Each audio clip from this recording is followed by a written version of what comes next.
Bueno,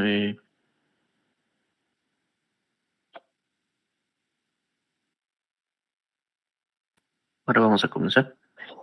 Buenas tardes, compañeros. Vamos a tomar el tema de hoy día, que es colitis ulcerosa. Siguiente diapositiva, por favor. Nombre es Cuella. Vamos a ver que la colitis ulcerosa va a tratar de una enfermedad inflamatoria crónica, ¿no?, que afecta el colon. Eh, no tiene una distinción de edad específica, o sea, puede afectar tanto incluso a niños o ancianos, ¿no? Y esta enfermedad, esa consecuencia, ¿no?, de un desbalance de la respuesta del inmune de la mucosa del colon, ¿no? Y su origen es multifactorial. Siguiente positivo.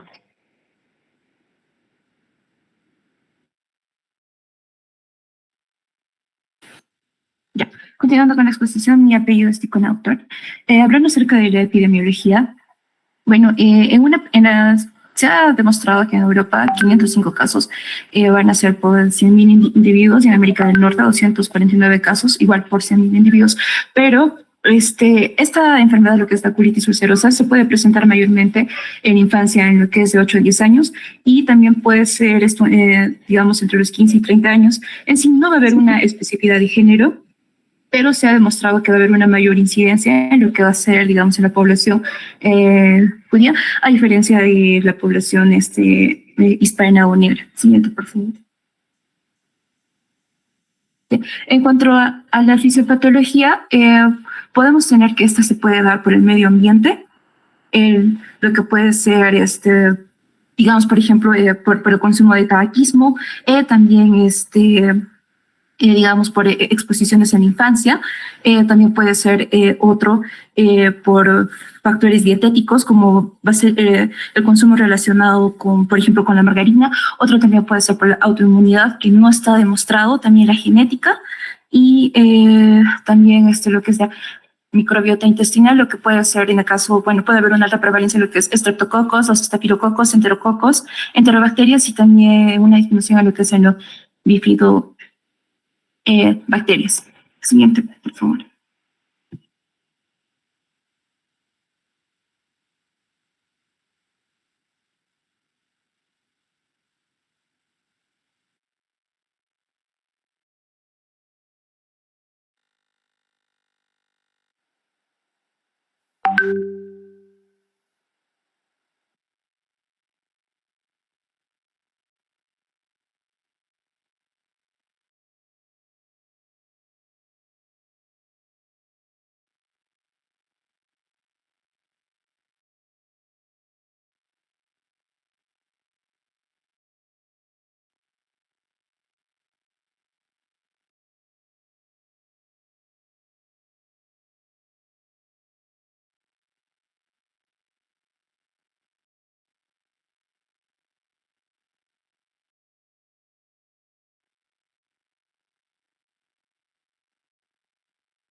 Bueno, continúa con la exposición. Así como manifestaciones intestinales tiene, vamos a encontrar también algunas manifestaciones extraintestinales. A nivel osteoarticular podemos encontrar lo que son artropatías periféricas, que vendría a ser la mayoría de los casos. Asimismo, con compromiso axial, acompañado de lo que son espondilitis y sarcoiditis. A nivel de la piel, vamos a encontrar lo que son los eritemas nodosos, epioderma, la estomatitis actosa y el síndrome de Sweet. A lo que es a nivel de los ojos, podemos hallar lo que son la uveitis, la epicleritis y la escleritis. Y a nivel hepatobiliar encontramos lo que es la colangitis esclerosante primaria. Estas vendrían a ser manifestaciones extraintestinales. Siguiente, por favor. Bueno, en cuanto a un diagnóstico, vamos a pasar a lo que es un proceso de evaluación de paciente, más que todo en lo que son sus deposiciones, con hallazgos como hematoquesia y si es que tiene algún tipo de urgencia fecal. Se puede realizar a través de algunos métodos diagnósticos empleados, como son la ileocolonoscopía, que determina la extensión y gravedad de la colitis ulcerosa, y además podemos emplear otros métodos para descartar lo que son una gastroenteritis infecciosa. Siguiente, profe.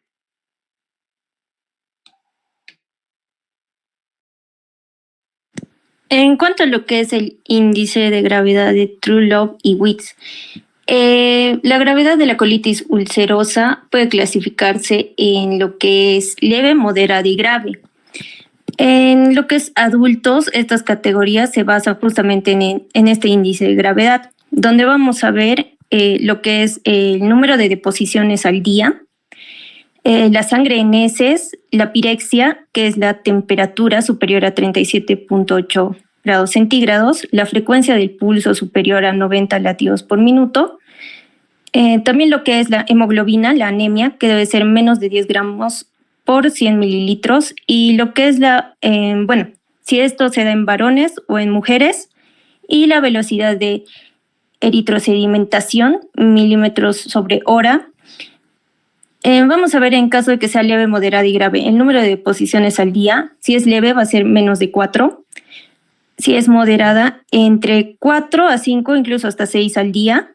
Y si es grave, 6 o más, al menos que haya alguna característica de trastorno sistémico.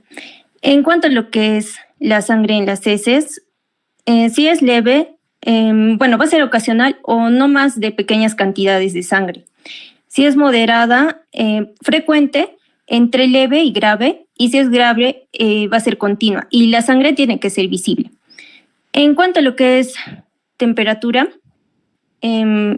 si es leve, va a ser menos de 37 grados centígrados. Si es moderada, va a ser entre 37 a 37.8 grados centígrados. Y si es grave, va a ser mayor a 37.8 grados centígrados. En cuanto a lo que es la frecuencia cardíaca, si es leve, menos de 80 por minuto. Si es moderada, va a ser de 80 a 90 por minuto, y si es grave, mayor a 90 por minuto. En cuanto a si es a la hemoglobina, en caso de hombres, mayor a 14 si es leve, si es moderada de 10 a 14 y si es grave menor a 10. Y en mujeres, si es leve mayor a 12, si es moderada de 9 a 12 y si es grave menor a 9. En cuanto a velocidad de eritrosedimentación, si es leve menor a 15, si es moderada de 15 a 30 y si es grave mayor a 30. En niños y jóvenes todas estas categorías se basan en lo que es índice de actividad de la colitis ulcerosa, pero pediátrica, en la cual la puntuación va a ser diferente, pero vamos a ver que si es leve va a ser los puntos que se suman, como les dije, leve 1 punto, moderado 2 puntos, grave 3 puntos. En niños leve va a ser de 10 a 34 puntos, si es moderado de 35 a 64 y si es grave de 65 más. Y acá tenemos en adultos enfermedad inactiva menor a 6 puntos, crisis leve de 7 a 10 puntos, la moderada de 11 a 14 puntos y la grave de 15 a 18 puntos. Siguiente, por favor. Ya. En cuanto a lo que es la escala de la puntuación de Mayo, es un índice de actividad de enfermedad que es más usado en lo que es colitis ulcerosa. Este se compone sí de 4 partes. Es el sangrado rectal, la frecuencia de las deposiciones, la evaluación del médico y el aspecto endoscópico. Vamos a ver que va a estar normal si la mucosa no presenta lesiones o está en una fase inactiva o quiesciente. Si es leve, vamos a observar un leve eritema, una disminución del patrón vascular, leve friabilidad, marcado eritema, ausencia de patrón vascular. Si es moderada, vamos a ver erosiones o úlceras puntiformes, y si va a ser intensa, el sangrado va a ser espontáneo, o también vamos a observar lo que son ulceraciones, ¿no? Siguiente, por favor.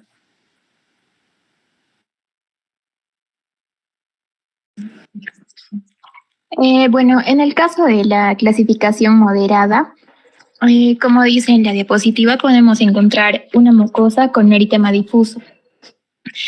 Bueno, como podemos ver en la imagen, podemos ver ese eritema, ¿no? El enrojecimiento generalizado en la mucosa, lo cual pues nos va a indicar que existe una inflamación, ¿no?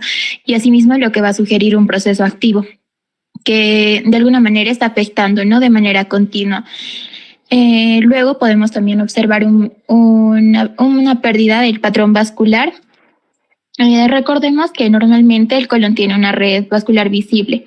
En el caso de lo que es una colitis ulcerosa moderada, esta red viene a desaparecer debido a que va a existir un engrosamiento y un edema de la mucosa por la misma inflamación.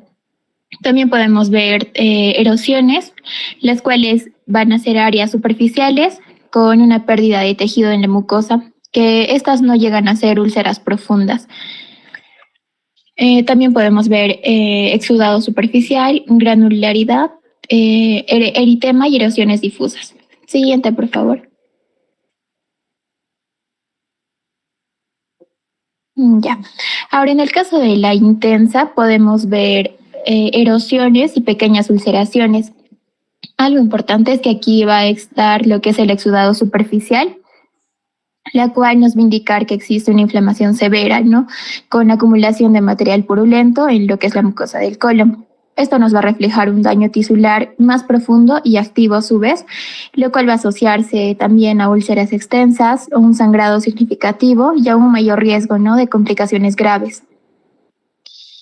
También podemos observar erosiones difusas, como úlceras también. El sangrado superficial y eritema también están presentes, y erosiones y ulceraciones con un sangrado espontáneo. En este caso, podemos decir que en el caso de la colitis ulcerosa, estos dos últimos signos son muy indicativos de un daño profundo de la mucosa, donde los vasos sanguíneos van a estar expuestos o rotos, ¿no? Debido a lo que está pasando, ¿no? Lo que es la inflamación severa. Siguiente, por favor. Muy bien. En cuanto a la clasificación de Montreal, esta nos va a dar más que todo una distribución objetiva de cómo es la extensión de la colitis ulcerativa. En este caso podemos determinar a través de 3 principios. 1 va a ser una proctitis ulcerosa. Es aquella que se va a ubicar únicamente a nivel de recto, la inflamación. La colitis ulcerosa distal tipo D2 va a constituir la que está en el recto y el lado izquierdo del colon, y es normalmente la más frecuente que vamos a encontrar. La pancolitis de tipo E3 va a ser la que va a afectar al colon completo. Generalmente va a ser también una de las más frecuentes. Se encuentra también una proporción de 15 a 35% de los hallazgos. Siguiente, por favor. Bueno, además de lo que es la clasificación Montreal, de acuerdo a la extensión, vamos a ver algunos estadios. Un estadio S1 va a representar lo que es la fase de remisión. En este, generalmente, vamos a ver que no existe una actividad inflamatoria probada y no se va a presentar ningún síntoma de la enfermedad. En cuanto al nivel S1, vamos a encontrar que la enfermedad ya está presente. Va a presentar, por lo general, 4 evacuaciones sanguinolentas en el día. Puede ser también presentar algunos otros síntomas allegados. Y en cuanto a la enfermedad S2, va a estar entre las 4 o 6 deposiciones al día, acompañados de otros síntomas mucho más leves. La enfermedad ya grave va a tener la categorización S3, va a representar mayor cantidad de deposiciones, en este caso 6 deposiciones al día, va a estar acompañado de lo que es fiebre, anemia y taquicardia, y va a afectar el 15% de las personas afectadas con colitis ulcerosa. Siguiente, por favor. Bueno, en cuanto al laboratorio, los hallazgos clásicos que vamos a encontrar a nivel de hemograma va a ser la presencia de anemia, leucocitosis y trombocitosis. Ya. En lo que es los bioquímicos, vamos a encontrar lo que son los niveles elevados de BCG y el PCR. Y el ANCA perinuclear también se encuentra incrementado en el 70% de los casos. En lo que son los heces, generalmente, como hemos visto, la presencia de lo que son evacuaciones continuas van a estar acompañados de lo que son también algunas, lo que es inflamación de la mucosa intestinal en este caso. Siguiente, por favor.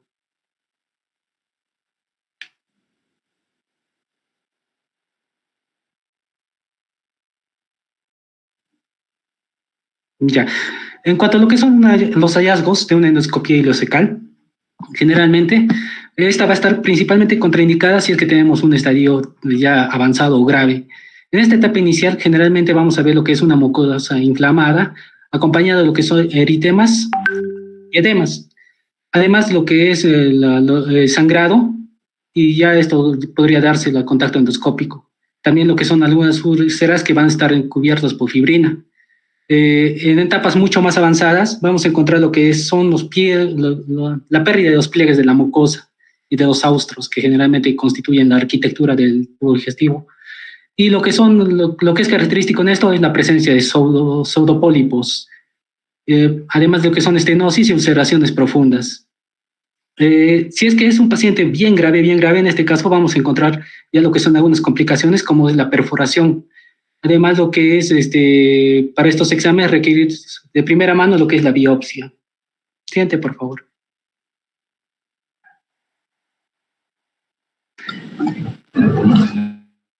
Ya, con respecto a la imagenología, tenemos a la radiografía abdominal, donde podemos observar el ilion, si es que tenemos un megacolon, alguna perforación. En la tomografía vamos a poder ver complicaciones agudas. Podemos utilizar la resonancia magnética como un seguimiento de la enfermedad y el enema opaco, que es más para técnicas avanzadas. Ahora, en la gammagrafía podríamos encontrar los sitios de inflamación o infección, y en la biopsia sería más que todo para el diagnóstico y la severidad. Siguiente, por favor.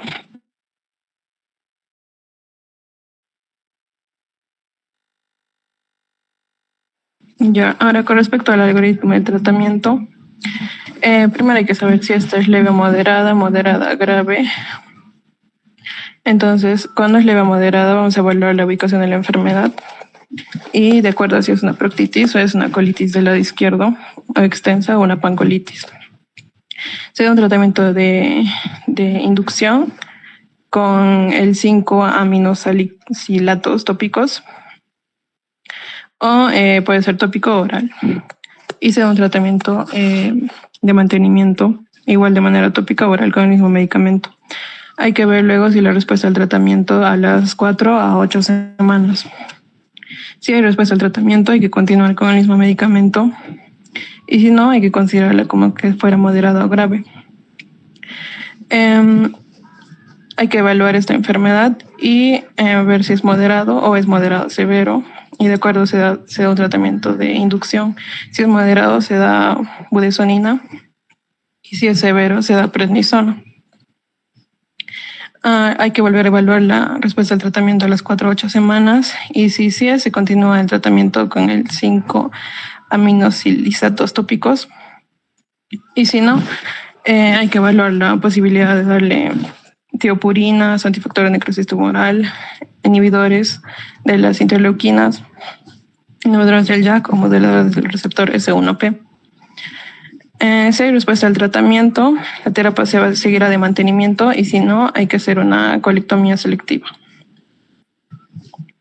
Ahora, con respecto al tratamiento de inducción cuando es severa, se da corticoides intravenosos y evaluamos la respuesta de los 3 a 5 días y evaluamos la posibilidad de darle antifactores de necrosis tumoral, inhibidores de las interleuquinas, inhibidores de la integrina, inhibidores del JAK o moduladores del receptor. O si no, imiflimax, ciclosporina o inhibidores del JAK.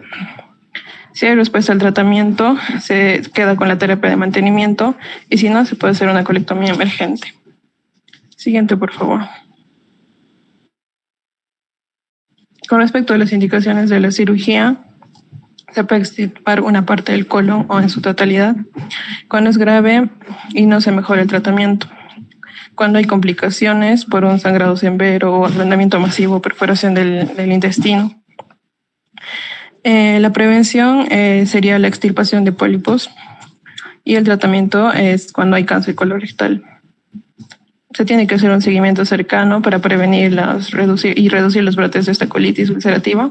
Y los pacientes que ya tienen colitis se les tiene que hacer colonoscopías cada unos 5 años para detectar si hay cáncer colorectal. Eso sería todo, doctor. Gracias. Bien, muchachos, ¿preguntas? ¿Alguno de los grupos, alguna pregunta? No, doctora. Con respecto a la colitis ulcerativa, ¿cuál es el segmento del intestino donde empieza la inflamación? Para todos los dos grupos que han expuesto.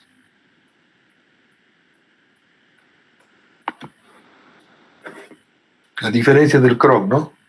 ¿Cómo puedo yo diferenciar colitis ulcerativa de Crohn?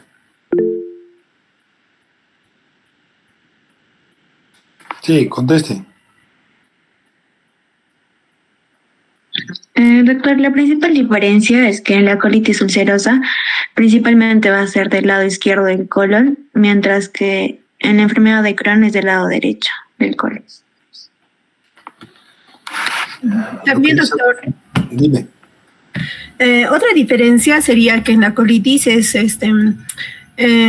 un poco más ordenado, como que la parte del colon, mientras que en la enfermedad de Crohn es muy desordenado, ya que tiene por segmentaciones y es un poco más agresivo, ¿no? ¿Qué otra diferencia hay?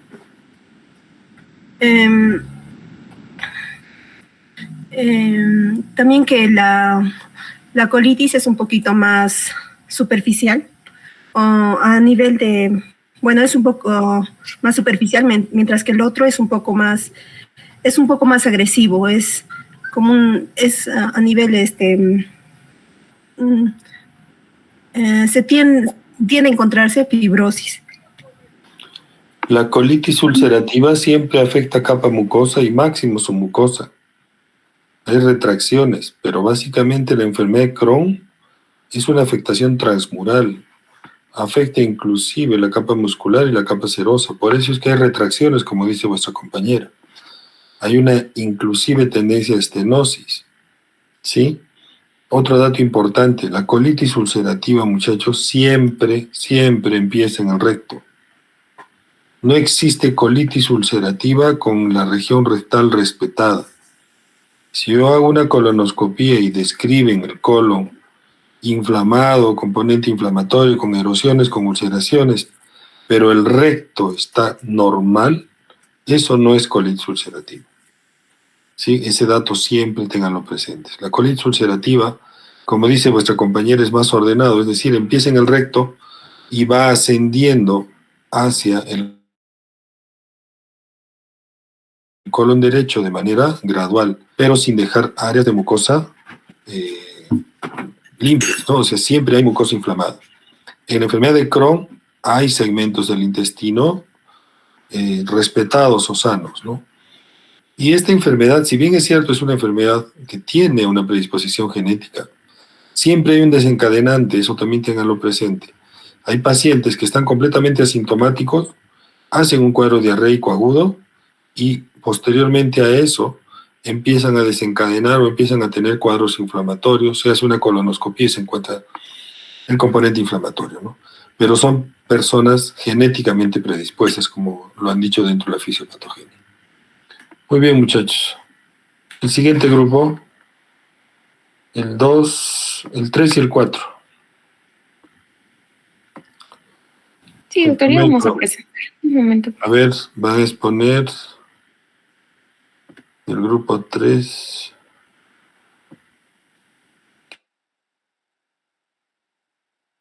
Quispe Cuba Ever, ¿está? Sí, doctor, presente. Tribeño Tiahuamán, Tribeño Huamán Yajaira.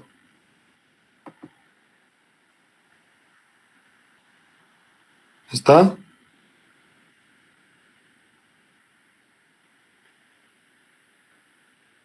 Tribeño.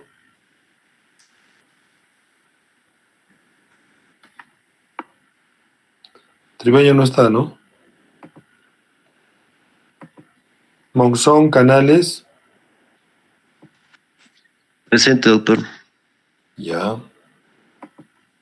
Flores Delgado Salvador. Presente, doctor. Y Guevara Quintana Cristian. Presente, doctor. Guevara. Listo, muchachos. Guevara presente, doctor. Ya, vayan preparando la de Crohn, la primera parte. Y del grupo 4, Cusi Collatupa Marcia. Presente, doctor. Dávalo Salazar Bianca. Presente, doctor. Stephanie Guamán Sayago. Presente, doctor.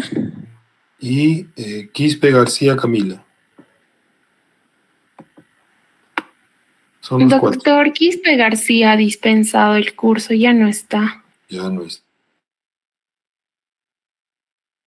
Fernández Figueroa Daniel, entonces. ¿Está? ¿Doctor? Fernández Figueroa Sí, Daniela. doctor. Presente, Ya. doctor, presente. Ya. Listo, muchachos, empezamos.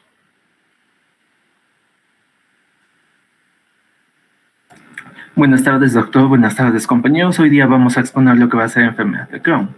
Siguiente diapositiva.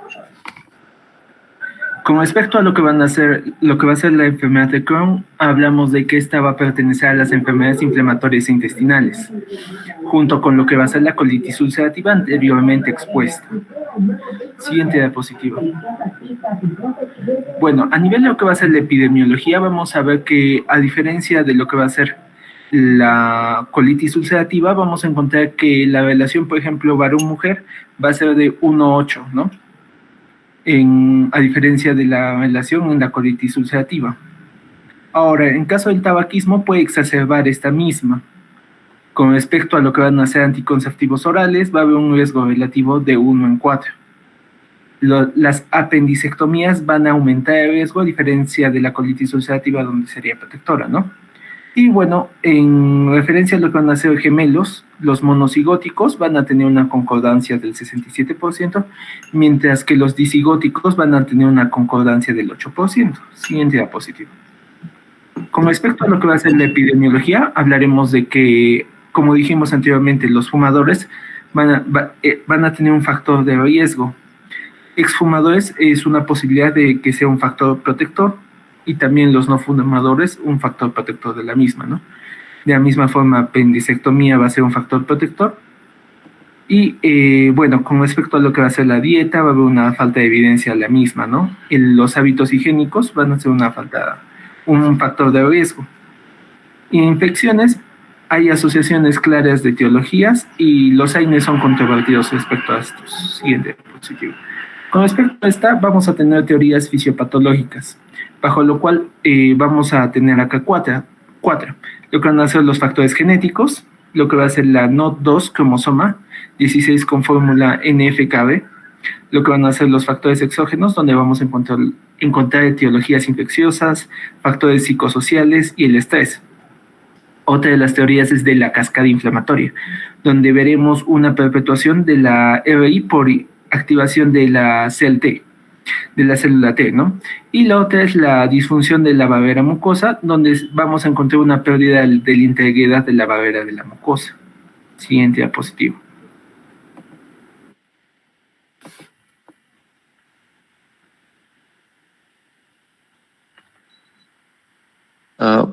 Bueno, continuando con la exposición sobre las características de la enfermedad de Crohn, el área afectada va desde el ano hasta la boca.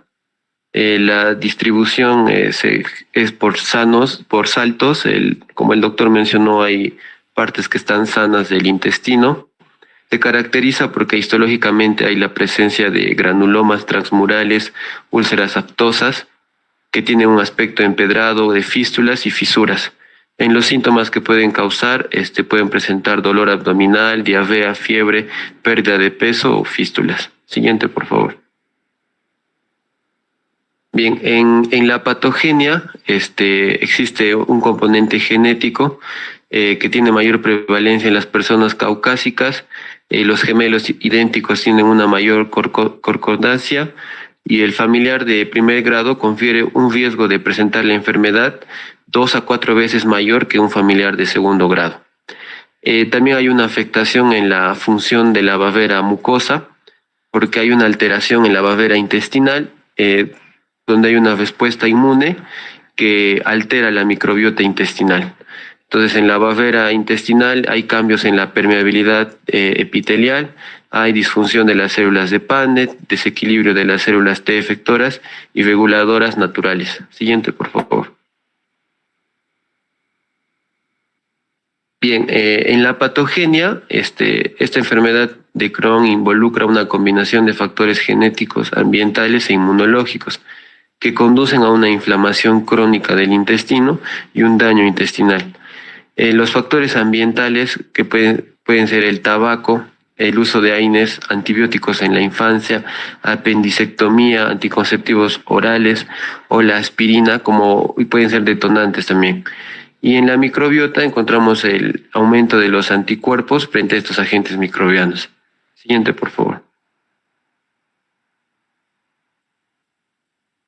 Bien, la distribución según la clasificación de Montreal, se clasifica en una zona de afectación ileal, que presenta el desarrollo de estenosis y fístulas, el desarrollo de la enfermedad en la zona colónica, que presenta rectovagia, enfermedades perianales y manifestaciones articulares, y el 45%, que es en mayor cantidad, puede estar en una zona iliocolónica, con la presencia de masas inflamatorias, abscesos y fístulas entéricas. Siguiente, por favor. Bien, los patrones en la clasificación de Montreal son 3. Los inflamatorios, un patrón inflamatorio, un patrón estenosante y uno fistulante. El estenosante se clasifica porque la inflamación puede eventualmente conducir a fibrosis y estrechamiento luminal, y el fistulante se clasifica porque la inflamación transmural puede resultar en un desarrollo de un tracto intestinal sinusal o fistuloso. Y el inflamatorio se caracteriza porque evidencia tanto un patrón estenosante como uno fistulante. Siguiente, por favor. Bueno, continuando con la exposición, ahora vamos a ver el índice de actividad de la enfermedad de Crohn. En esta tabla que nos habla sobre las variables clínicas o laboratoriales como un factor de ponderación, o sea, qué tan frecuente es, tan relevante con respecto a las otras variables. En la primera que tenemos es el número de deposiciones líquidas o blandas cada 7 días, que nos da un factor de ponderación de por 2. El dolor abdominal promedio de actividad en los últimos 7 días también nos da un ponderado de por 5. Y el bienestar general promedio en los últimos 7 días generalmente bien del 0 hasta 4, que representa un estado pésimo. Y otros factores importantes como son el eritema nodoso, el pioderma gangrenoso o estomatitis aftosa, que nos da un ponderado de por 20. El uso de antidiarreicos, loperamida u opiáceos de por 30. La masa abdominal también es importante, hematocrito y porcentaje de desvío del peso estándar. Siguiente, por favor. En cuanto a la anatomía patológica, macroscópicamente vamos a ver que en la fase activa lo que se va a poder encontrar son lesiones aptosas, facciones mucosas y submucosas. Y microscópicamente lo que vamos a encontrar son inflamación en todas las capas, edema submucoso, úlceras que profundizan en la pared intestinal y granulomas no calcificantes. En la enfermedad crónica vamos a ver que la mucosa va a presentar un patrón de empedrado, un engrosamiento de la pared intestinal, una ulceración hemorrágica, como podemos ver en la imagen, se pueden apreciar los granulomas en las tinciones histológicas. Siguiente, por favor.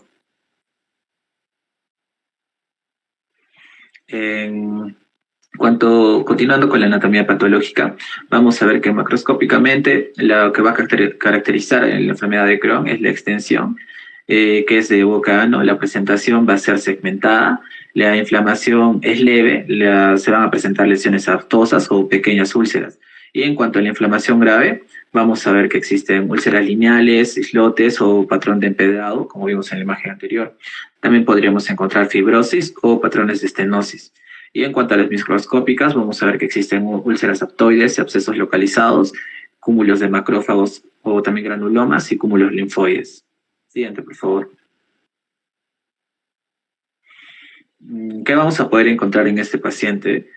Como ya lo estaba mencionando, el paciente puede presentar dolor, diarrea, fiebre, pérdida de peso. También puede cursar con cuadros de malabsorción, esteatorrea, deficiencia nutricional, osteoporosis, como síntomas más inespecíficos y sistémicos, fiebre, hematoquesia, también estenosis, fístulas anales, incontinencia, lesiones hemorroidales y abscesos perirectales, también náuseas, vómitos o ardor epigástrico. Estos síntomas van a ser variables de acuerdo al cuadro y la evolución del paciente. Siguiente, por favor. Continuando con lo que son las manifestaciones extraintestinales, tenemos las partes reumatológicas, en el cual acá hay el compromiso articular periférico, dado por lo que es la artritis tipo 1 y tipo 2, también lo que es la artralgia sin artritis y también lo que es la éstesis o también dactilitis, ¿no? También hay compromiso de lo que es el esqueleto axial, en lo que es el lumbago inflamatorio, la sacroiliitis aislada y también lo que es la espondilitis anquilosante. En la parte osteopática metabólica podemos encontrar lo que es la osteopatía y también la osteoporosis. También presenta lo que es un compromiso articular periférico en el tipo de artritis tipo 1, que va de un 3.6 a 6%, correspondiendo a lo que es la oligoartritis, afecta predominantemente las articulaciones y extremidades. En la tipo 2, es simétrica de pequeñas articulaciones, va de evolución progresiva y puede causar erosiones y también deformaciones, ¿no? En la éstesis hay inflamación de la zona de la unión de los tendones con lo que es la parte del hueso y más frecuente va en el tendón de Aquiles, ¿no? Se puede observar en esa zona. En la dactilitis queda de un 4%, está presente lo que es un dolor y también edema al comprometerse en el primer dedo y se observa lo que es la tenosincitis o tenosincicitis de lo que es el tendón flexor, y en lo que es la artralgia y la fibromialgia va de un 5.3 a un 6%. Esta va más común en la artritis y presenta en la zona de lo que es el dolor a nivel de las articulaciones, ¿no? Siguiente, por favor.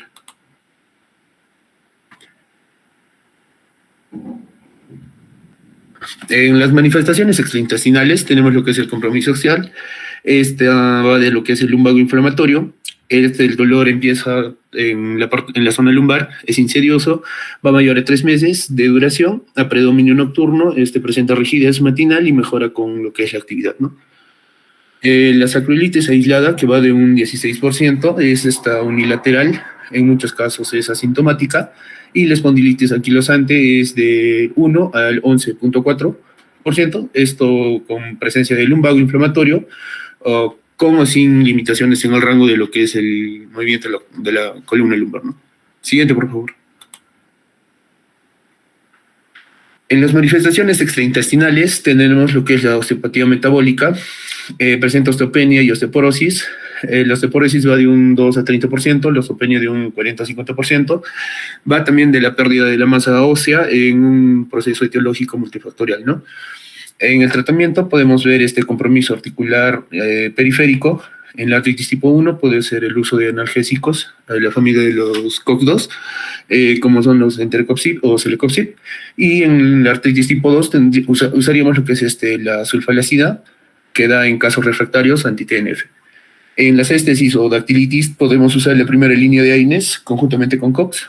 Esto en casos refractarios se puede dar el uso de sulfasalina, y también el uso de lo que son la parte biológica, ¿no? Y también se demostró eficacia como lo que es el Erta-MC y el Adalimumab.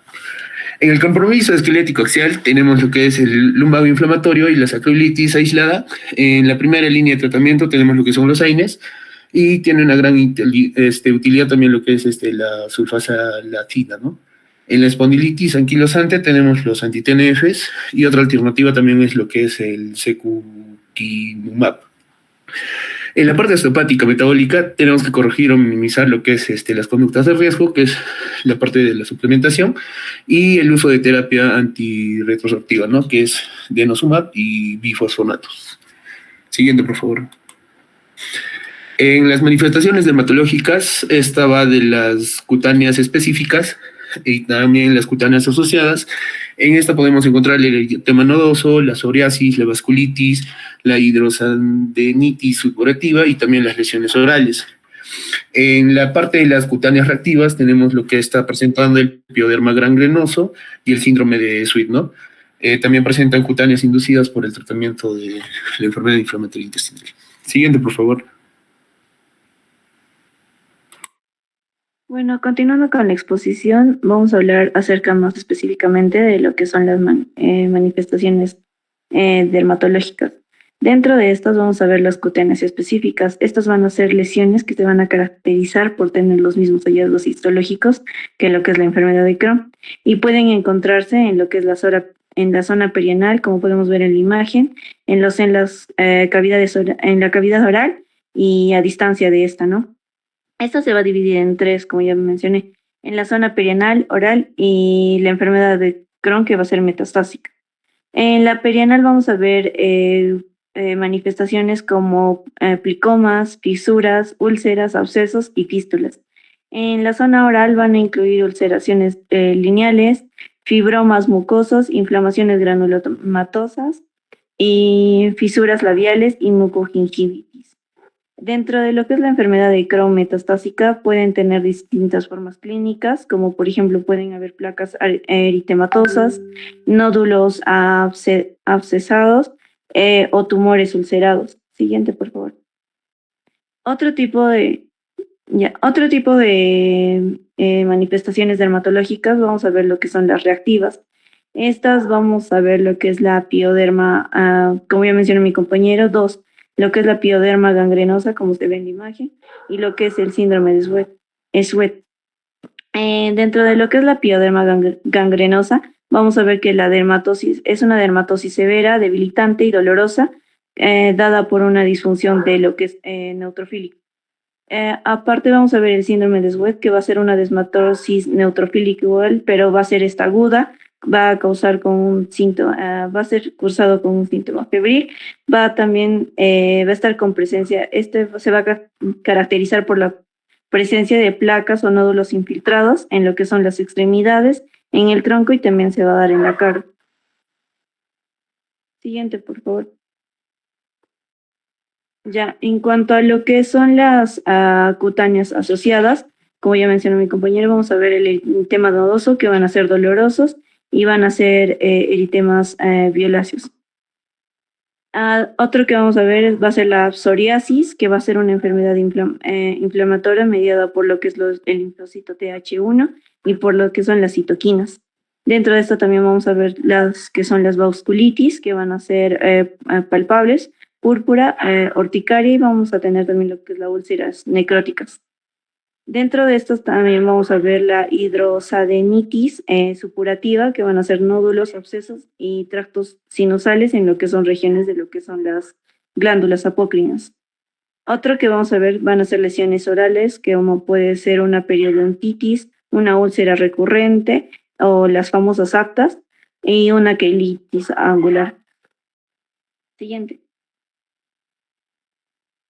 En cuanto a lo que son las cutáneas inducidas por el tratamiento de la enfermedad inflamatoria intestinal, estos más que todo van a ser tratados por tiopurinas, azatioprina, que es la azatioprina, o antifactor de necrosis tumoral, que va a ser el infliximab, y lo que es adalimumab. Esta asociación entre lo que es la azatropina, lo que es la tiopurina, y la exposición a radiación ultravioleta va a aumentar lo que son radicales libres de oxígeno, que van a generar como que mutaciones en el ADN, y esto va a aumentar lo que es el cáncer en la piel o va a ocasionar la aparición de lo que son melanomas, como podemos ver en la imagen. Siguiente, por favor. Bien, también encontraremos algunas manifestaciones oculares que van a estar producidas por complejos inmunes circulantes y órganos extraintestinales, ¿no? Como respuesta inmune cruzada a lo que vienen a ser los antígenos compartidos por lo que viene a ser el tracto intestinal y otros órganos, y el efecto de algunas mutaciones genéticas. Ahora, va a haber un compromiso ocular inflamatorio y las manifestaciones van a ser las siguientes, como por ejemplo, las más frecuentes van a ser el ojo seco, la uveitis anterior, epiescleritis y escleritis anterior también. Sin embargo, también se ha descrito la ocurrencia de queratitis ulcerativa periférica, así como también de uveitis intermedia y posterior, panuveitis, escleritis posterior y vasculitis retinal, así como se puede observar en la imagen. Siguiente, por favor. También vamos a tener el compromiso ocular secundario al tratamiento de la enfermedad intestinal, como son el uso de corticoides sistémicos e inmunosupresores que pueden afectar el sistema visual, ¿no? Tales son como la catarata, la hipertensión ocular, el glaucoma y la corioretinopatía central serosa. También pueden ser complicaciones del uso de corticoides, así como también la inmunosupresión farmacológica puede llevar a infecciones oculares severas, ¿no? Siguiente, por favor. Aquí, dentro de los hallazgos, mostramos una tabla que viene a ser dentro de lo que viene a ser el laboratorio, endoscópicos y radiológicos, ¿no? Dentro de lo que viene a ser el laboratorio vamos a tener el PCR elevado, así como también el BSG, la hipoalbuminemia, vamos a tener anemia y leucocitosis, mientras que en algunos hallazgos endoscópicos vamos a tener la colonoscopía, que va a examinar y la biopsia de ilion terminal, ¿no? También vamos a tener la endoscopía superior, que va a permitir ver a nivel gástrico o duodenal la enfermedad de Crohn.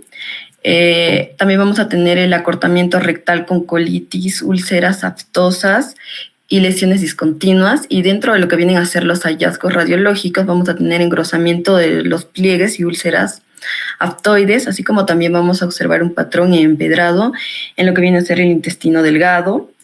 También vamos a observar estenosis, fístula y masas inflamatorias y abscesos, y también una disminución del calibre y distensibilidad intestinal. Siguiente, por favor. Y dentro de lo que viene a ser el diagnóstico va a estar el análisis de sangre. Dentro de ello vamos a tener el hemograma completo, una química sanguínea, incluido electrolitos, pruebas de función renal, así como también pruebas bioquímicas y funcionales del hígado y también de glucosa en sangre. Además vamos a tener los niveles séricos de hierro, vitamina D y vitamina B12, así como también de proteína C reactiva o llamado también PCR, ¿no? Siguiente, por favor. Otras evaluaciones que vamos a realizar van a ser el estudio de heces. En este estudio nosotros vamos a buscar lo que son pruebas de patógenos entéricos en los pacientes con diarrea. Lo que vamos a realizar es enviar una muestra de heces para el cultivo, un examen también de lo que va a ser óvulos y parásitos. Ahora, hay marcadores de inflamación de las heces que también vamos a tomar, entre ellos, por ejemplo, las pruebas de calprotectina o lactoferrina fecal, que nos pueden ayudar a diferenciar entre los pacientes que van a tener una inflamación intestinal, que sea de origen orgánico, a pacientes que vayan a tener una enfermedad intestinal, pero de un origen más bien funcional. Siguiente, por favor. Seguido de ello tenemos la endoscopía. En lo que buscamos en este va a ser la ileoscopía y también vamos a buscar sacar lo que son biopsias. En la ileoscopía vamos a realizar lo que es una colonoscopía también con lo que es la intubación hacia la zona del ilion terminal. En este vamos a buscar también lo que son biopsias, principalmente de la zona mucosa, para la evaluación de si es que hay una enfermedad de Crohn de tipo ileocolónica. Y estas biopsias se van a obtener de lo que es el colon derecho. El colon izquierdo y el recto nos van a permitir también evaluar lo que es la evidencia de la inflamación de tipo histológica. Ahora, si nosotros vemos en los hallazgos histológicos ulceraciones focales, inflamaciones agudas y crónicas, significa que estamos en buen camino y estos hallazgos van a ser mucho más que confirmatorios para el diagnóstico. Siguiente, por favor, Dani. Bueno, ahora sí, hablando de una endoscopía, primero tenemos la endoscopía superior. En esta vamos a tomar lo que son muestras o biopsias del estómago y también parte del intestino delgado. Y esto se va a realizar principalmente en pacientes que tengan sospecha de esta enfermedad de Crohn. Los hallazgos van a ser compatibles con lo que es esta enfermedad y van a incluir una ulceración esofágica. Vamos a poder apreciar una inflamación gástrica al momento de entrar con el endoscopio y también ulceraciones o inflamaciones en la zona duodenal. Ahora, cuando nosotros hacemos lo que es una videoendoscopía con cápsula, que va a ser un método alternativo para visualizar la mucosa y tampoco va a ser tan invasivo y no va a estar expuesto también a lo que es la radiación, nos va a permitir detectar lesiones sugestivas como pueden ser ulceraciones, ya sea en el estómago o en el intestino delgado, y que no van a ser visibles, por ejemplo, en otros estudios que podríamos considerar invasivos para el intestino delgado. Siguiente, por favor. Bueno, entonces las endoscopías, viendo un poco más. Sigue, Dani. Voy a continuar con esta parte. Ya, entonces, las endoscopías, como hemos visto, van a ser el método más preciso para diagnosticar la enfermedad de Crohn y excluir otras, ¿no? Como podrían ser una colitis ulcerosa, que hemos visto, la enfermedad diverticular y hasta un posible cáncer.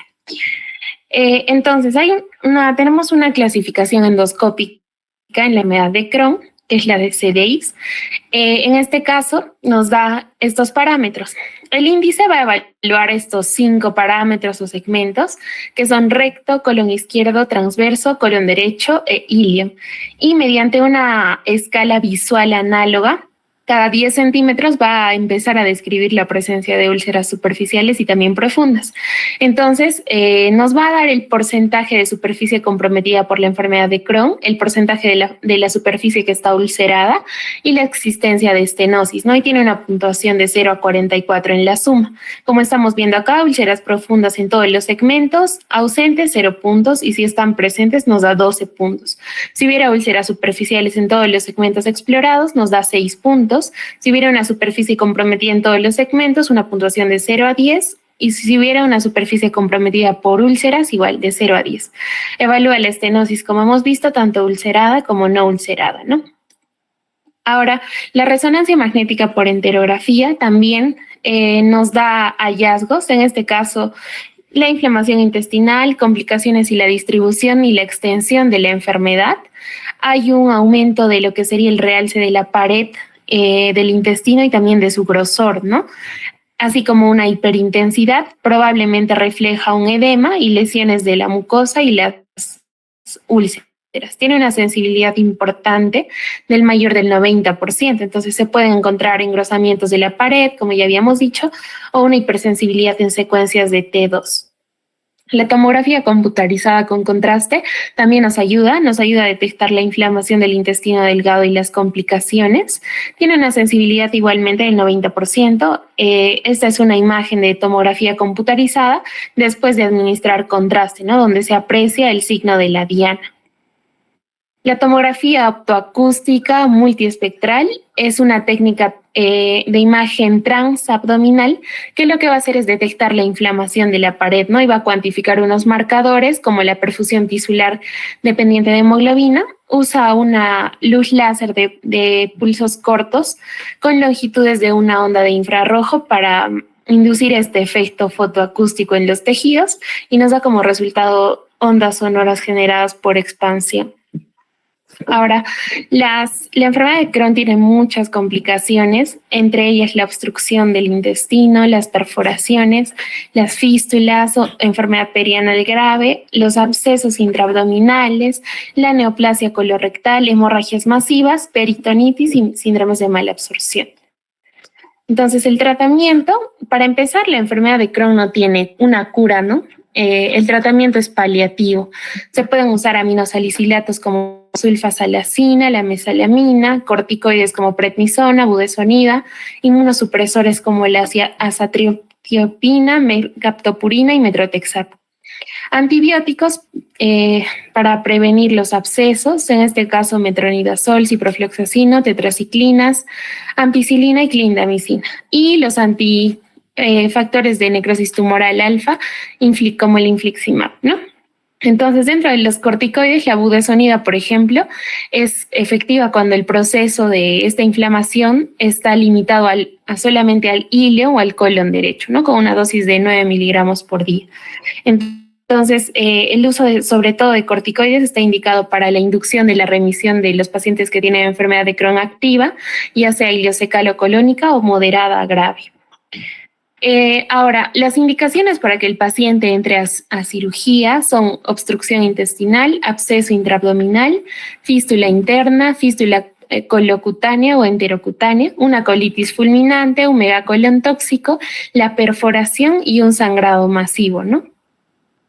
Esta es nuestra bibliografía y gracias a todos por su atención. ¿Preguntas, muchachos?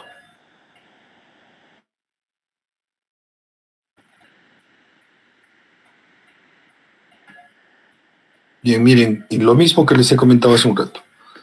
La colitis ulcerativa y la enfermedad de Crohn son dos enfermedades inflamatorias asociadas básicamente a una predisposición genética. ¿Qué diferencia principal hay entre una y otra?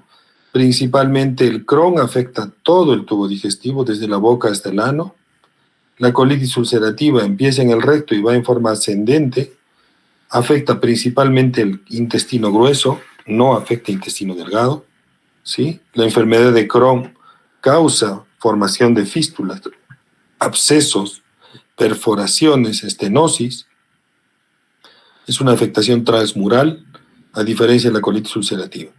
Pero básicamente el comportamiento inflamatorio de ambas, básicamente, está mediada por un sistema, nuestro sistema inmunológico, y estimulado por una predisposición genética. Ese dato siempre hay que tener presente. Y el desencadenante, como les digo, muchas veces de ambas patologías es un componente infeccioso. El paciente debuta muchas veces con una diarrea aguda de algún tipo asociado a un virus, a una bacteria o a un parásito. Y esto estimula su sistema inmunológico y empieza el cuadro inflamatorio. Las manifestaciones más comunes o más severas de la enfermedad de Crohn son básicamente estenosis. Y el comportamiento de estos pacientes es básicamente obstructivo. Hasta hace un tiempo se determinaba que la enfermedad de Crohn solamente se veía en países nórdicos, pero actualmente estamos teniendo un incremento de esta patología, o se está encontrando más frecuentemente, ¿no? Hasta hace un tiempo atrás se consideraba que toda patología de este tipo estenosante en el intestino estaba relacionado principalmente a tuberculosis, ¿no? Como diagnóstico diferencial de la enfermedad de Crohn, básicamente es el proceso específico intestinal. ¿Sí? Bien, muchachos, el último grupo. El grupo 5, a ver.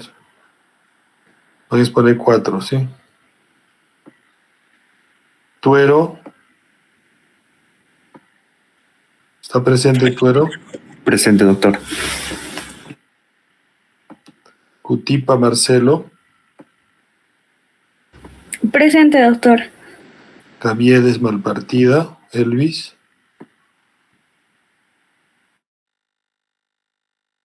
Presente, doctor. Presente, Tiso presente. Arias Ariana. Sí, doctor, presente. Bien, muchachos, presente su...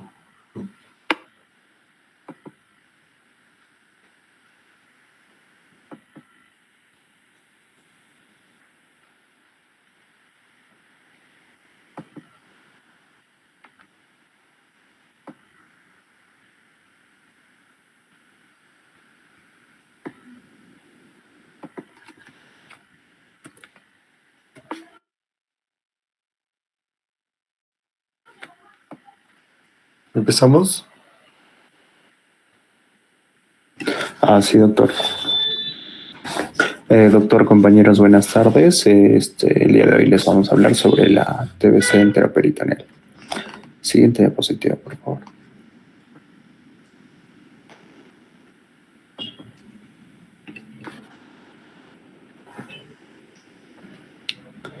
Bien, en cuanto a la tuberculosis enteroperitoneal, pues va a ser básicamente una tuberculosis extrapulmonar que va a abarcar el peritoneo, el tracto gastrointestinal y la linfadenitis mesentérica, ¿no?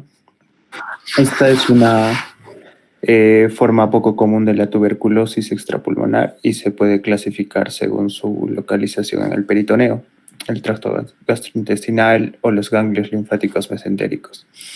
Ahora, en cuanto a esta enfermedad, tiene una capacidad única para mimetizar casi cualquier otra patología abdominal, ¿no? Lo que la va a convertir en un desafío para el diagnóstico clínico. Entonces es por esto que se le conoce como la gran simuladora en la medicina. Siguiente diapositiva, por favor. En cuanto a la epidemiología, pues 1/3 de la población mundial está infectada por el Mycobacterium tuberculosis. Y pues también no todas estas personas van a desarrollar la enfermedad activa, ¿no? De los casos de tuberculosis, entre el 8 y el 12% son formas extrapulmonares. Y dentro de estas, la tuberculosis enteroperitoneal, pues es una forma aún más rara, ¿no? Esta va a afectar de entre el 0.4% y el 5% de los pacientes.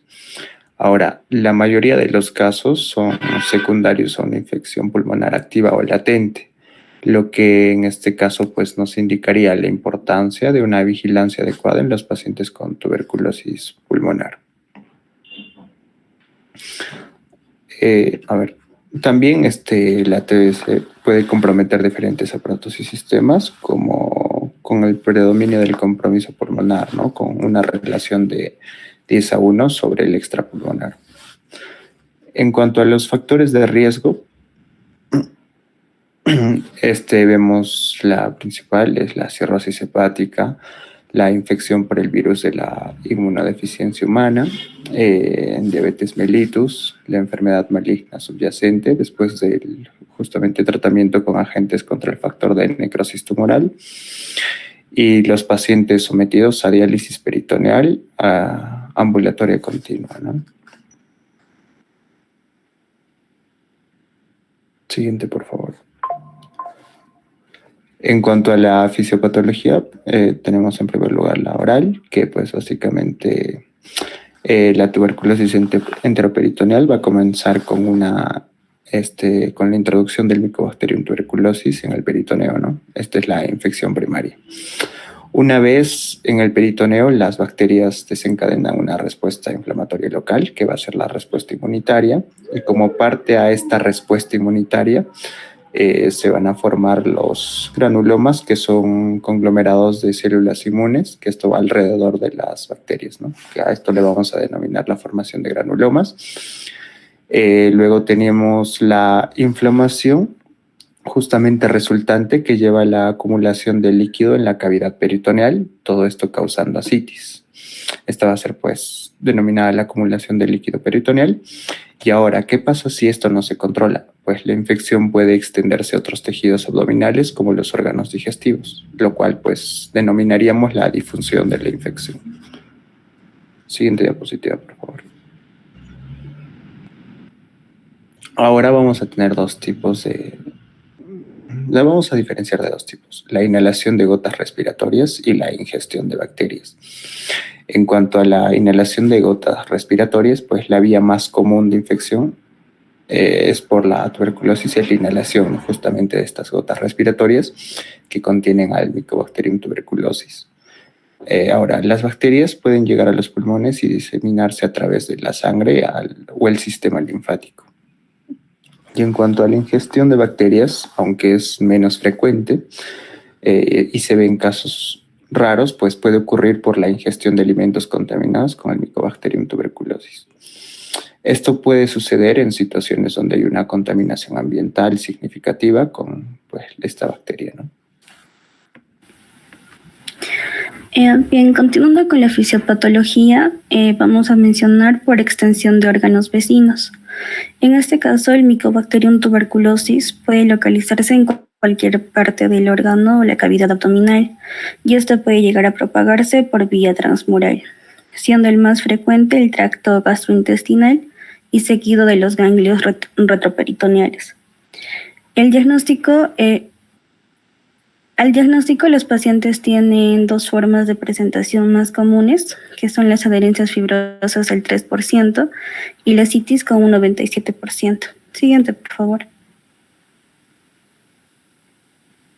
Una tercera forma de presentación es la vía hematógena, en el cual el Mycobacterium tuberculosis puede infectar el aparato digestivo a través de la sangre, de la linfa o del contacto. Entonces, por lo general, se transmite por la vía linfática a través de una infección pulmonar con nódulos linfáticos mesentéricos en el epiplón y peripancreáticos. También la tuberculosis peritoneal abarca solo al 1 al 2% de todos los casos de la peritonitis. Afecta el sistema digestivo en sitios como el peritoneo, el esófago, el estómago, el duodeno, el yeyuno, el ilion, el apéndice secal, el ano rectal y los nódulos linfáticos mesentéricos, siendo este principalmente el más afectado. Entonces, la patología de las lesiones se produce inicialmente por una formación de hiperemia y edema que produce exudación y necrosis de calcio.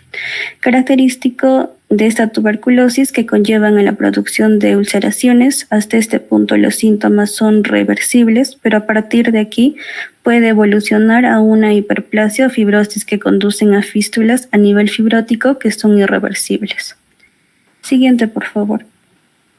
En este caso vamos a hablar de dos formas, la diseminación linfática y el contacto directo. En cuanto a la diseminación linfática, otra vía de diseminación es a través de los ganglios linfáticos mesentéricos hacia el peritoneo. En este caso, la infección inicial es en el intestino o los ganglios linfáticos cercanos y puede dar lugar a una diseminación de la tuberculosis al peritoneo. En cuanto al contacto directo, en este caso, en entornos donde la tuberculosis es endémica y higiene es deficiente. El contacto directo con personas infectadas puede transmitir la enfermedad. Entonces, el contacto directo con fluidos corporales o materiales infectados puede llevar a la infección peritoneal. Siguiente, por favor. La clasificación.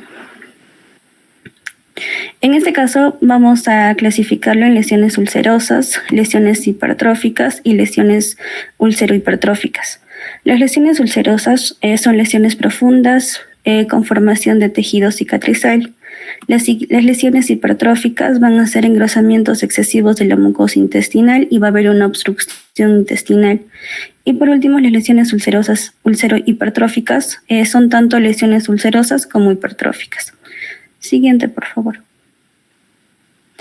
También lo podemos clasificar como húmeda, seca y fibrótica. En la húmeda, esta se caracteriza por abundante ascitis con alto valor de atenuación de 20 a 40 microgramos por tratarse de un exudado con alto contenido proteico. Es seca cuando se caracteriza por ascitis loculada con predominio de adherencias, fibrosis, engrosamiento peritoneal y nódulos gaseosos. Y por último, la fibrótica, que esta se acompaña de pequeñas cantidades de ascitis con adherencias del intestino con el mesenterio formando una masa fibrótica. Siguiente, por favor.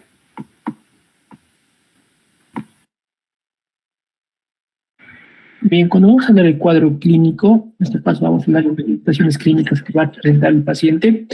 Básicamente la tuberculosis, como se sabe, afecta principalmente a personas, en este caso entre los 14 y 44 años de edad.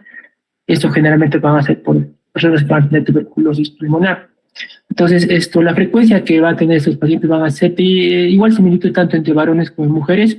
Y el tiempo de la enfermedad, básicamente en la tuberculosis peritoneal, es como un cuadro crónico, que en este caso podría ser de 1 a 6 meses, y donde se va a caracterizar principalmente porque va a presentar astenia, anorexia y baja de peso. En un mayor porcentaje va a encontrarse en este caso la anorexia, en menor porcentaje la astenia y aún más en la que va a presentar en este caso pérdida de peso. Siguiente positivo, por favor. Dentro del cuadro clínico que va a presentar este paciente, estos pacientes van a ser principalmente porque van a presentar un dolor abdominal, van a presentar ascitis, fiebre y pérdida de peso. Pero también pueden estar asociados otras manifestaciones clínicas, en este caso que podrían afectar, por ejemplo, no sé, al duodeno, a la región ileocecal o a la región colorectal, que podrían estar asociadas principalmente a diarrea crónica, náuseas, vómitos y constipación. Pero si hablamos específicamente de una tuberculosis peritoneal, básicamente van a existir 4 características clínicas importantes, que va a ser el dolor abdominal, la fiebre, la ascitis y la pérdida de peso. Siguiente diapositiva, por favor.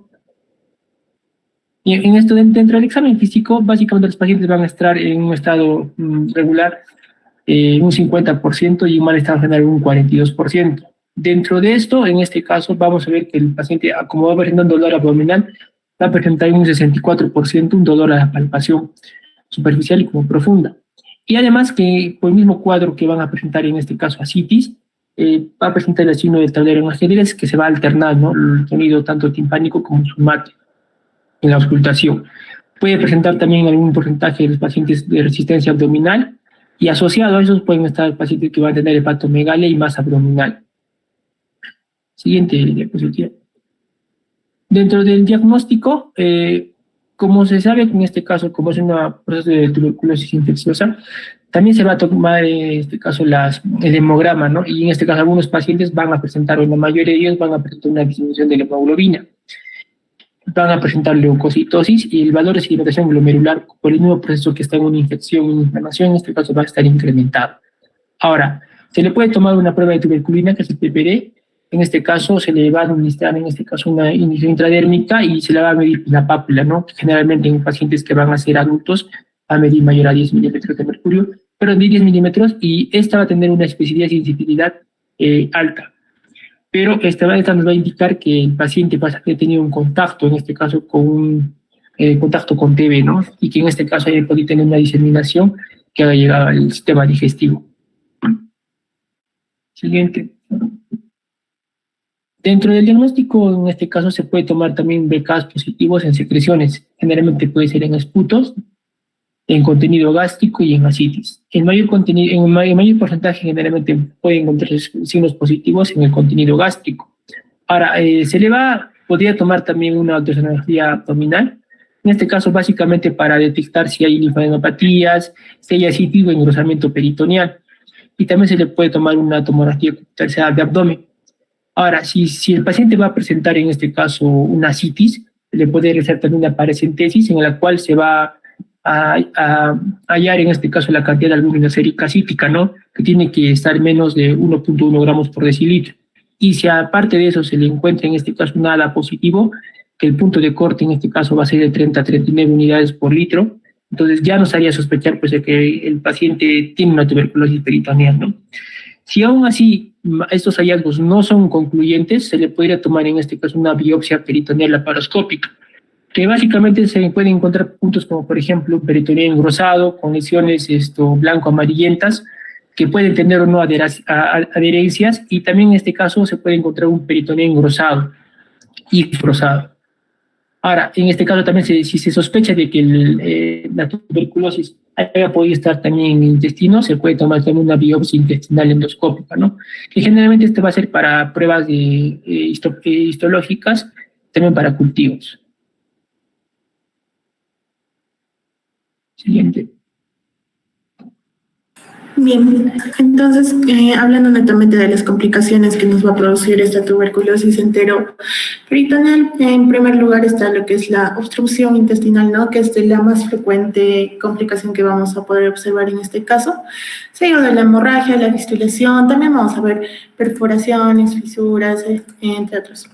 Y bueno, principalmente hablando de lo que es la obstrucción abdominal, básicamente va a haber un estrechamiento de la luz intestinal por una hiperplasia, una estenosis o por adherencias que, como vimos antes en la fisiopatología, se va a presentar siempre formación, ¿no? De adherencias sobre todo. Y bien, hablando también de las perforaciones que nos pueden llevar a hemorragias, ¿no? Esas perforaciones pueden ser solitarias o múltiples y se pueden producir de 1 al 15% de los casos. Y por lo general se van a producir en la zona del ilio distal. Y bien, por último, hablar, ¿no? De la malabsorción, que es una complicación común causada por el crecimiento bacteriano exagerado. Y esto básicamente va a producir, ¿no? Que hay un estancamiento en el flujo. Y por ende, la degradación de las sales biliares, y va a haber una disminución de la superficie de absorción. Y vamos a tener, ¿no? Este síndrome de malabsorción gracias a esta tuberculosis. Bien, en cuanto al tratamiento, ¿no? Ya se mencionó que esta es una tuberculosis, entonces al tener pacientes con TB enteroperitoneal, obviamente vamos a seguir un tratamiento, el mismo esquema que seguimos para una TB pulmonar sensible. Entonces vamos a tener, ¿no?, el uso de la isoniazida, 5 miligramos por kilogramo, la rifampicina 10 miligramos por kilogramo, el etambutol 20 miligramos por kilogramo y la piracinamida de 25 por kilogramo. Ojo, esto es un esquema de tratamiento para un paciente adulto, ¿no? Y tenemos que la primera fase va a ser de 2 meses con 50 dosis de los 4 fármacos juntos, diarios. Y la segunda fase, ¿no?, de 4 meses, solo de isoniazida y rifampicina, interdiarios, claro, aumentando la dosis, ¿no?, de isoniazida a 10 gramos y rifampicina la dejamos ahí en 10 gramos.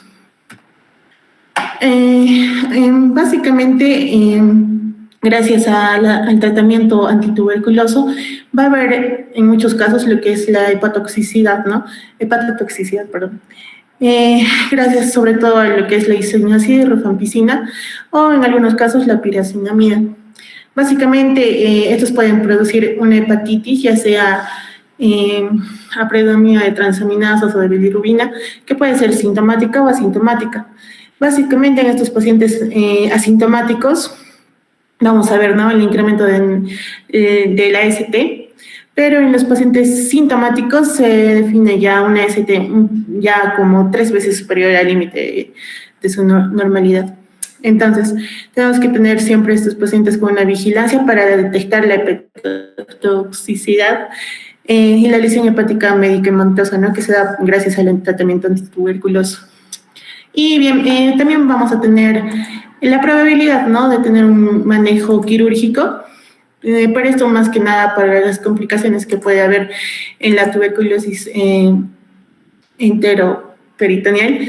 Y estas intervenciones, más que nada, a las intervenciones que casi siempre se suelen ver, como mencionamos antes, es gracias a la complicación principal, que esta básicamente es la obstrucción abdominal.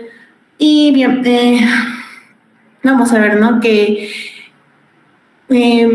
casi todas las cirugías que nosotros vemos es para estas obstrucciones, pero también hay casos en los que se puede llegar a hemorragia con los pacientes que pueden tener una perforación. Debido a eso, ¿no?, vamos a llegar a lo que es también resecciones quirúrgicas, que en ciertos pacientes es la opción quirúrgica más conservadora. Y también la estenosis, que nos produce, ¿no?, en algunos casos la obstrucción abdominal, puede ser susceptible también a una estricturoplastia para evitar que nosotros tengamos una resección mayor del paciente, ¿no? También hay cirugías donde también se puede realizar bypass para evitar las lesiones obstructivas, y también estos pueden evitar mayores complicaciones a la larga. Eso sería todo. Muchas gracias. ¿Cómo hacen el diagnóstico diferencial con la enfermedad de Crohn, muchachos?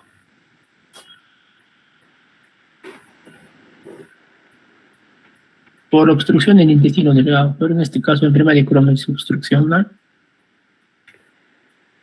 En Crohn sí hay obstrucción.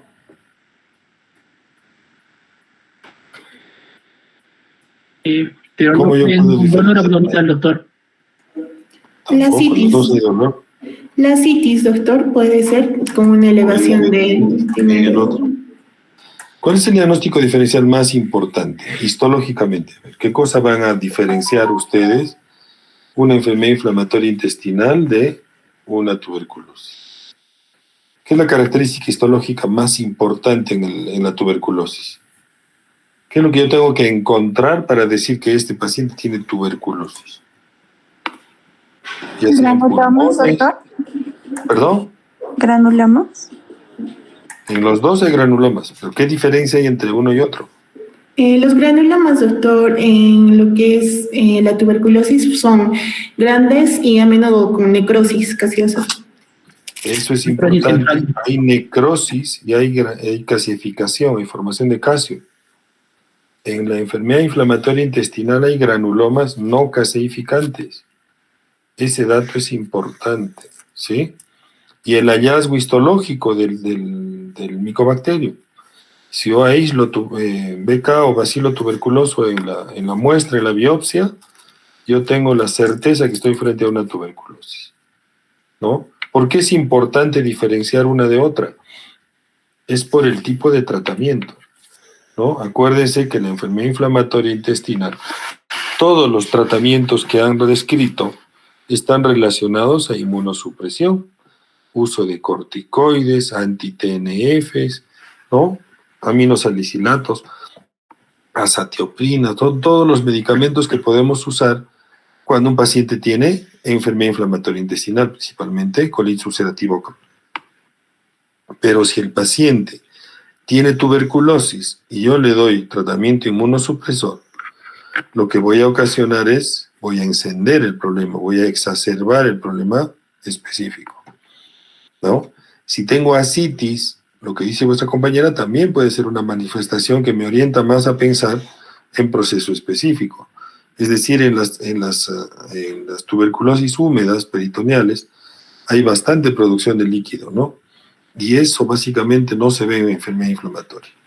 Pero si yo tengo áreas estenóticas del intestino delgado, debemos sospechar siempre como primera opción en nuestro medio proceso específico.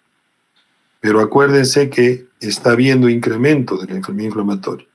Y la biopsia tengo que especificarle al patólogo mi sospecha clínica, que me busque granulomas y granulomas caseificantes con áreas de necrosis. Esa es la característica principal de la histología de un proceso específico, ¿no?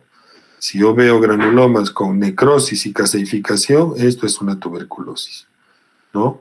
Si yo veo granulomas no caseificantes, probablemente esté frente a una enfermedad inflamatoria intestinal. Y la conducta, como les decía, es completamente diferente, ¿no? En uno se usan antibióticos y en el otro es inmunosupresión. Si hay duda, es mejor repetir la histología, volver a hacer estudios, hacer sus pruebas, nuevas biopsias para buscar el bacilo, ¿no? Porque el riesgo de dar tratamiento inmunosupresor a un paciente con tuberculosis puede causarle la muerte inclusive, ¿no? ¿Alguna pregunta, muchachos?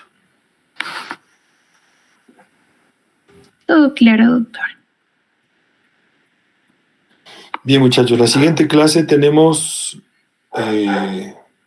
teoría y el día 10 de octubre es el parcial. ¿Sí? Sí, doctor. Bien, muchachos, quedamos ahí por ahora.